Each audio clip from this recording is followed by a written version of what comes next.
Hi friends, welcome to my channel. ఈరోజుటి video చాలా ఇంట్రెస్టింగ్గా ఉందండి. వీడియోని ఎక్కడ స్కిప్ చేయకుండా ఎండ్ వరకే చూసేయండి. జున్నులకి ఇద్దరు మాట్లాడుకుంటూ ఉంటారు.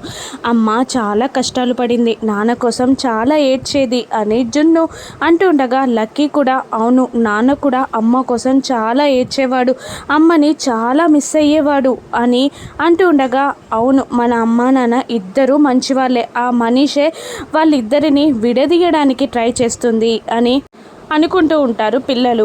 మరోవైపు మనీషా టెన్షన్ పడుతూ ఉండగా దేవయాని ఇంకా మనీషాని టెన్షన్ పడుతూ ఉంటుంది. ఏంటి మనీషా ఇది ఇలా చేసిందేంటి, లక్ష్మి కావాలనే ప్లాన్ ప్రకారమే చేసినట్టుంది అని దేవయాని అంటుండగా అవునండి, నిజంగానే తను సైలెంట్గా ఉంటుందే కానీ అసలు చెయ్యాలి అనుకున్న పనిని సైలెంట్గా ప్లాన్ ప్రకారం చేసేస్తుంది.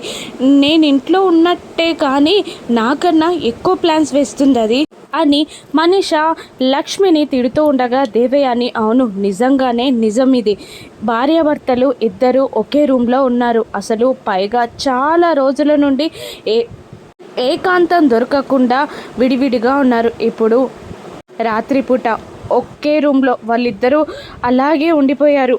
ఒకవేళ మనసు విప్పి వాళ్ళిద్దరూ మాట్లాడుకొని కాంప్రమైజ్కి వచ్చారనుకో నీ గతేంటంటావు అని దేవయాని అడుగుతుండగా మనీషా అవునా, నిజంగా వాళ్ళిద్దరూ కాంప్రమైజ్కి వచ్చి మిత్రలక్ష్మి ఒక్కటైపోతారా, నన్ను ఇంట్లో నుండి గెంటేస్తారా అని మనీషా టెన్షన్గా అడుగుతుండగా నాకు అదే భయంగా ఉంది, ఏదో ఒకటి చెయ్యాలి కదా అని దేవయాని మనీషాని అంటుండగా నాకు చాలా టెన్షన్గా భయంగా ఉందంటీ అని మనీషా అంటుంటుంది. మరోవైపు ఒకే బెడ్ పైన మిత్ర లక్ష్మి పడుకొని ఉంటారు. మిత్ర నిద్రలో లక్ష్మి పొట్టపై చేయి వేస్తాడు. ఇక లక్ష్మి మిత్ర చేయిని తీయడానికి ట్రై చేస్తుండగా మిత్ర మాత్రం లక్ష్మి మీద నుండి చేయి తీయకుండా ఇంకా లక్ష్మి దగ్గరికి జరుగుతూ ఉంటాడు.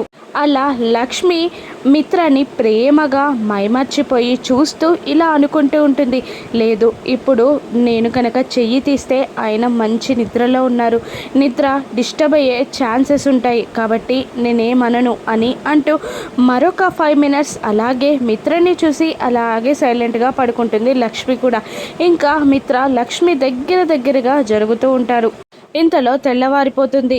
లక్ష్మి మిత్ర ఇద్దరు ఒకే రూమ్లో ఉండడంతో మనీషా రాత్రంతా నిద్రపోదు, బెడ్ పైనే జాగారం చేసినట్టు కూర్చొని ఉంటుంది. అప్పుడే దేవయాని కాఫీ కప్తో మనీషా రూమ్లోకి ఎంటర్ అవుతూ ఏంటి మనీషా, రాత్రంతా నిద్రపోయినట్టు లేనట్టున్నావు, అయినా మిత్రలక్ష్మి ఒక రూమ్లో ఉంటే నువ్వు ఈ రూమ్లో జాగారం కాక ఇంకేం చేస్తావులే, అయినా వాళ్ళ రూమ్ డోర్ని ఓపెన్ చేసే ప్రయత్నం కూడా ఏం చేయవా అని దేవయాని అడుగుతుండగా అంకుల్ రాత్రిపూటే ఎవరినైనా కార్పెంటర్ని పిలిపిస్తాను అన్నాడు అని మనీషా అంటుండగా అసలు మనిద్దరం తప్ప మిత్రలక్ష్మిని కలపాలని ఇంట్లో వాళ్ళందరూ ట్రై చేస్తున్నారు, వాళ్ళు ఆ ప్రయత్నం ఎందుకు చేస్తారు, అసలు ఎవరు కూడా ఆ రూమ్ వైపు కూడా వెళ్ళట్లేదు, ఏదైనా చేస్తే నువ్వే చేయాలి, తొందరగా లేచి ఏదైనా ప్రయత్నం చేసి రూమ్ డోర్ ఓపెన్ చేద్దు పదా అని అంటుండగా అలాగే ఆంటీ అని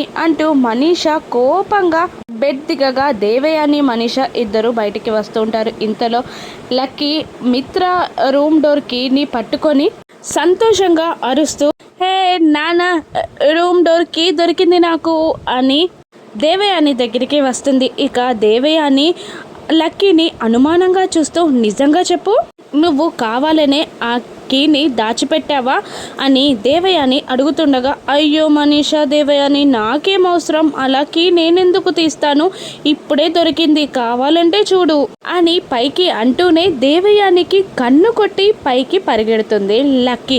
అమ్మో పొట్టి బిడంకాయ, చూసావా ఎంత పని చేసిందో ఈ పిల్ల అని అనుకుంటూ వెనకాలే దేవయాని మనీషా కూడా మిత్ర రూమ్ దగ్గరికి వెళ్తూ ఉంటారు. ఇంతలో లక్కీ తను వేసిన లాక్ని తీసి ఒక్కసారిగా రూమ్ డోర్ని ఓపెన్ చేసేస్తుంది.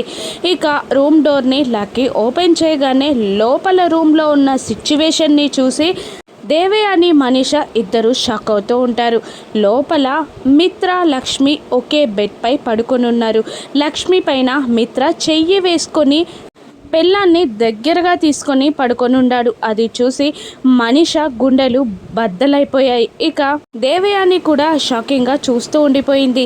ఇంతలో లక్కీ మిత్ర దగ్గరికి వెళ్ళి, డాడీ గుడ్ మార్నింగ్, లేవండి, మీరిద్దరూ కలిసి టెంపుల్కి వెళ్ళాలి కదా, సంజన అత్త పూజ ఉందని చెప్పింది కదా అని అంటుండగా, లక్కీ గుడ్ మార్నింగ్ అని అంటూ లక్ష్మి మీద నుంచి చెయ్యి తీసి లక్ష్మి పక్కనే ఉండడం చూసి కాస్త దూరాన జరిగి మిత్ర కూర్చుంటాడు. లక్ష్మి కూడా కాస్త షైగా ఫీల్ అవుతూ దూరం జరుగుతుంది. ఇక వెళ్ళు డాడీ, వెళ్ళు, తొందరగా వెళ్ళు, ఫ్రెష్ అవ్ అని అంటూ లక్కీ మిత్రాన్ని తొందర పెట్టగానే ఇక మిత్ర వెళ్ళిపోతాడు. అమ్మ, మమ్మల్ని ఇద్దరిని స్కూల్కి పంపించాలి కదా, రెడీ చేద్దు పదా అని అంటూ లక్ష్మిని లక్కీ లాక్కెళ్తూ ఉంటుంది. ఇక గుమ్మం ఎదురునగానే మనీషా దేవయానిలు అలాగే నిలబడిపోయి లోపల సిచ్యువేషన్ని అంచనా వేయలేక కంగారు పడుతూ షాక్ అవుతూ ఉండగా లక్ష్మి మనీషా ఎదురుకు వచ్చి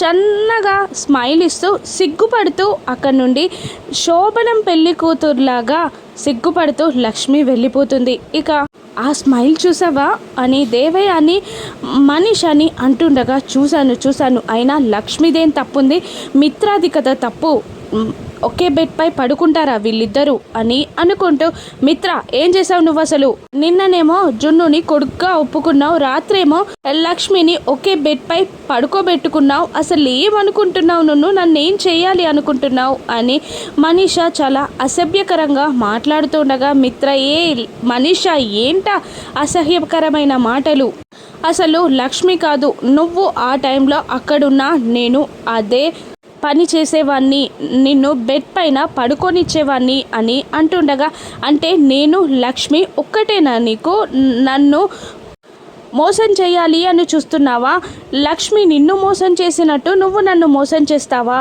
అని మనీషా నిలదీస్తూ ఉండగా, ఎందుకంత ఎమోషనల్గా ఫీల్ అవుతున్నావు, నన్ను కాస్త ఫ్రీగా వదిలే, ఈ మధ్యలో నువ్వు ఊరికూరికనే ఎమోషనల్గా ఫీల్ అవుతున్నావు అని మిత్ర మనీషాని కసురుతూ ఉండగా, చి అని అనుకుంటూ మనీషా అక్కడి నుండి వెళ్ళిపోగానే ఇక మిత్ర స్నానం చేయడానికి వెళ్ళిపోతాడు. మరోవైపు సంజన గుడికి వచ్చి పంతులు గారికి పెళ్లి కాని పెళ్ళి అని ఎవరికి తెలియకూడదని, కానీ పెళ్ళి జరిగిపోవాలని, పెళ్ళికి కావలసిన తంతులు అన్నీ చేయమని పంతులు గారిని కన్ఫ్యూజ్ చేసి ఇక పక్కకి వచ్చి దేవయానికి కాల్ చేస్తుంది. ఇక బయలుదేరారమ్మా, తొందరగా రండి, రాహుకాలం వచ్చేస్తుంది అని సంజన అంటుండగా, మీ పూజకి మేమంతా హడావుడి పడడం ఎందుకు, మీరు స్టార్ట్ చేసేయండి అని దేవయాని అంటుండగా, లేదు మీరు రావాల్సిందే, రండి, తొందరగా రండి అని అంటూ దేవయాని మాట్లాడుతున్నా వినకుండా కాల్ కట్ చేసేస్తుంది సంజన. ఇక అన్ని పనులు పూర్తయ్యాయమ్మా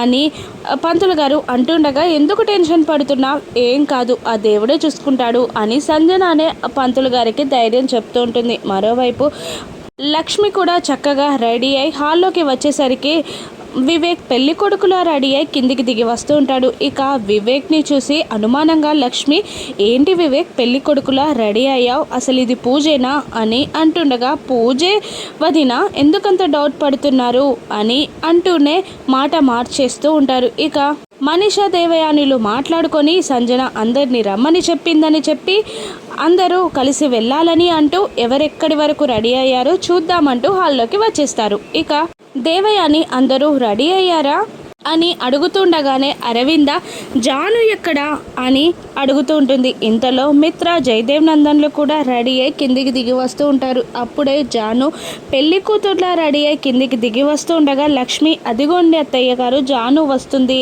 అని అంటూ పైకి చూపిస్తూ ఉంటుంది. జాను చూడ్డానికి చాలా చూడముచ్చటగా ఉంటుంది. ఇక మనీషా దేవయానిని, ఇదేంటంటే జాను కూడా పెళ్లి కూతుర్లా రెడీ అయింది అని అంటుండగా, అసలు జాను తప్పు కదా, అది సంజన తప్పు, అటువంటి శారీ ఇచ్చింది దానికి అని తిడుతూ ఉంటుంది.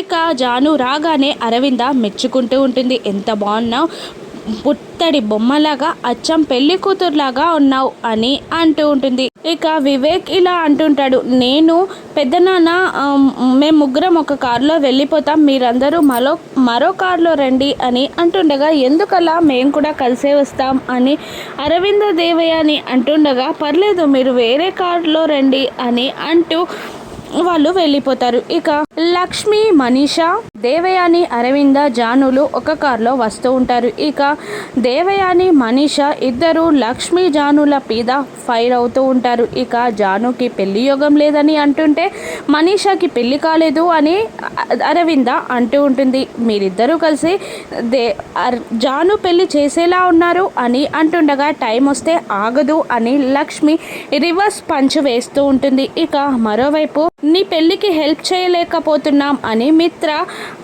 జయదేవ్ నందన్ వివేక్తో అంటూ ఉండగా వివేక్ మాత్రం ఇప్పుడు నేను జానునే పెళ్లి చేసుకోబోతున్నాను అని మనసులో అనుకుంటూ ఇక వాళ్ళు ఒకరినొకరు దూషించుకుంటూ గుడికి చేరిపోతారు. ఇక పంతులు గారు మళ్ళీ సంజనాని మీ వాళ్ళెక్కడమ్మా అని అడగగానే ఇక వస్తున్న వివేక్ వాళ్ళని చూపిస్తూ ఉంటుంది సంజన. ఇక అందరూ పైకి వచ్చాక సంజన పలకరిస్తూ ఉంటుంది. పెద్దమ్మ వాళ్ళు ఎక్కడా అని అడుగుతుండగా వెనకాల కారులో వస్తున్నారు అని వివేక్ ఆన్సర్ ఇస్తూ ఉంటాడు. ఇక జయదేవ్ నందన్ ఇలా అనేస్తాడు, ఏంటి సంజన మీ పూజకి మీ అత్తయ్య మామయ్య రాలేదేంటి అని అనగానే వివేక్ ఇలా అనేస్తాడు, ఇది మన ఇంట్లో ఫంక్షన్ పెద్దనాన్న అని అంటుండగా ఏంటది అని షాక్ అవుతూ ఉంటాడు జయదేవ్ నందన్. నా పెళ్ళి జానుని పెళ్లి చేసుకోబోతున్నాను అని సీక్రెట్ని రివీల్ చేసేస్తాడు వివేక్. దాంతో మిత్ర షాక్ అవుతుండగా జయదేవ్ నందన్ మాత్రం సంతోషపడుతూ ఉంటాడు. వివేక్ అనుకున్నట్టు పెళ్లి సజావుగా జరుగుతుందా, జాను వివేక్ల పెళ్లి జరుగుతుందా, రాను ఎపిసోడ్స్లో చూద్దాం. Thank you for watching.